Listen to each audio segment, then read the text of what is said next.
It was a feeling of anger and frustration among the governors and leaders of the South-South region when the Professor Ibrahim Gambari-led federal government delegation failed to show up for a scheduled meeting in Port Harcourt. The meeting, which had been convened at the instance of the federal government, was to discuss security and other issues of neglect suffered by the region.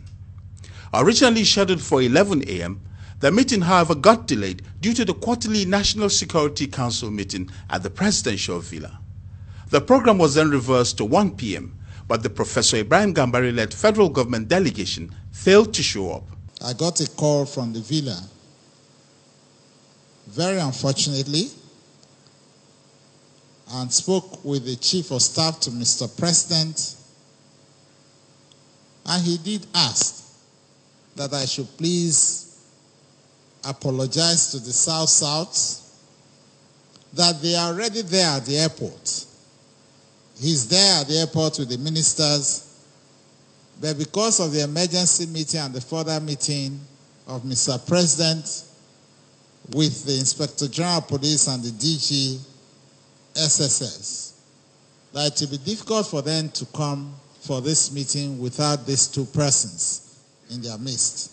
And upon hearing the message from the Delta State Governor and Chairman of the South-South Governors Forum, Dr. Ifeanyi Okowa, the atmosphere became ignited. At least to show, say, when I respect South-South, we cannot not pick any call from Presidency, at least within the next 24 hours. If they take their phone call, if I say, when I not sell us out to. This meeting is as important as any other meeting in this Nigeria.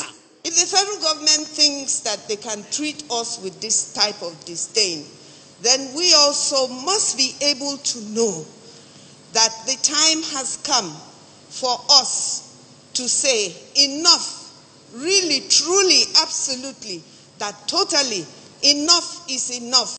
They say the federal government has by its action again shown that it has no regard for the South-South region, despite its enormous contribution to the nation's wealth. So if you held meetings with other people, you had it so well, you did all those sort of things. When it comes to us, you say, they are the middle. Who cancels a meeting when a meeting is supposed to end? I do not think this is good. And I will suggest that we should just pause the whole idea of any meeting or any dialogue.